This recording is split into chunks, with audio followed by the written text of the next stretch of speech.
discuss a radio show on a talk show, first of all. Can't really go to a clip. But those unfamiliar with it, it's hard to explain the connection that fans have with this show. This deep, profound connection. Can you sum up the essence of the show or the magic of Tom and what it is? I mean, how does he do it? I just think it's very funny, very smart, you know. So, yeah, it's not pandering to the lowest common denominator. Right. And people have like a real strong connection to it. You know, a lot of people will say, "Oh, this show got me through hard times," that type of thing, which is really nice. Yeah. Who knew? And you've been with it for how long, Mike? I've been, you know, over 10 years. Yeah. Over 10 years. Yeah. What was 2005. What was that application process like?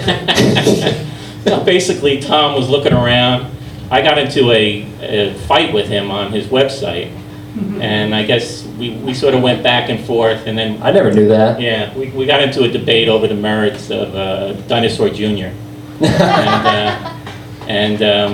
So then he basically called me out on air and said, you know, call in. I called in. We had a friendly conversation, and I think maybe he thought, you know, well, I went in. It was convenient for me. I lived near the station, and you know, after the first show, I'm like, I got no reaction from him. He doesn't give anything away. Yeah, and I'm like, well, that was fun for a night. You know, I'll never hear from him again. You know, and yeah, now 10 years later, I'm still doing it. So, fun fact: the first time Mike was in studio on air, I happened to be visiting the studio too, and Tom brought me. Remember that? It was that's like true. 2005. Yeah, that's true. We did this thing called the Evening Zoo. It was like a morning zoo parody, but this is, you know, before internet's in our pockets. So I didn't get the memo that no one else could make it. So he wanted me to be like the joke man, and he had me write 10 bad celebrity jokes. And I showed up. I was like a sophomore in college or something. I showed up to the studio. I met Mike. He let me in, and then Tom felt so bad that I showed up and didn't, you know, he didn't want to turn me away. So he was like, come in and do some of these. It was awful. He had me do some of the jokes. It was terrible. And then he brought Mike in too. He's like, what? Well, why don't you come on, Mike? You didn't want to do it at first, right?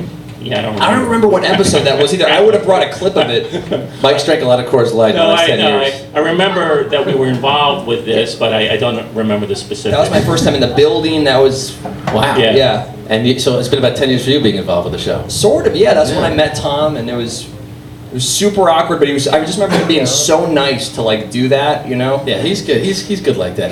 And what I like about the new incarnation of the show, because it moved from it, WFMU, you do the half hour of power now, which is a chance for you guys to really come to the forefront. Yeah. And Mike, your legend in particular has been growing.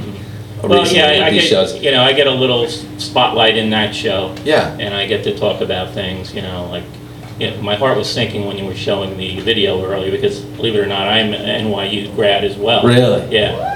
And here I am bartending in an old man's bar now. You know, I didn't see that trajectory coming, you know. So, but yeah, I talk about working at an old man's bar. It's my uncle's bar called Massa's Tavern in Bayonne, New Jersey. And it's an interesting place, you know.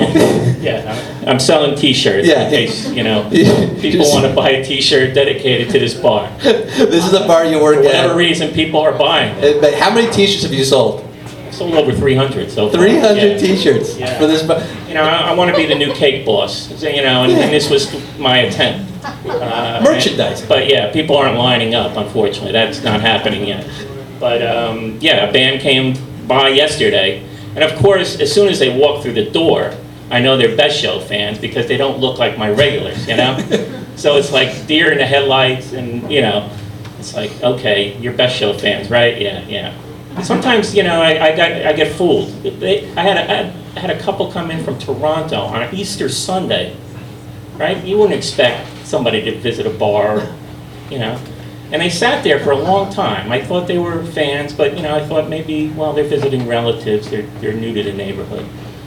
An hour into it, you know, they said, oh, we listened to your show. And of course, like, the regulars are listening, like, what? You have a radio show? They don't give a shit about anything that you know, I tell them this. I don't think one patron has listened to the show, you know? They're like, they see these strange people come into the bar And you're like, Mike's on a radio show? What's that all about, you know? But they're not interested enough to actually listen to the show. And you have headshots now, too. No, I'm not doing that in the bar. I could never live that down. No, This is not hanging in masses? No. This was a goof. Tom thought, like, you know, he had these things created to sell at one of the live shows. And I literally sold, like, you know, almost $300 worth of those down there at the show.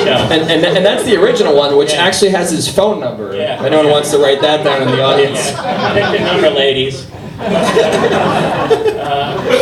But then I did come home with a lot, you know, of extras, and they're sitting in my kitchen for months.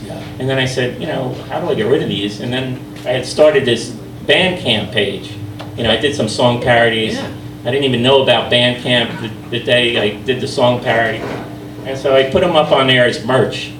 And I've sold over 300. Believe it or not, people are buying these. It's the novelty gift of the year. I don't know what, you know.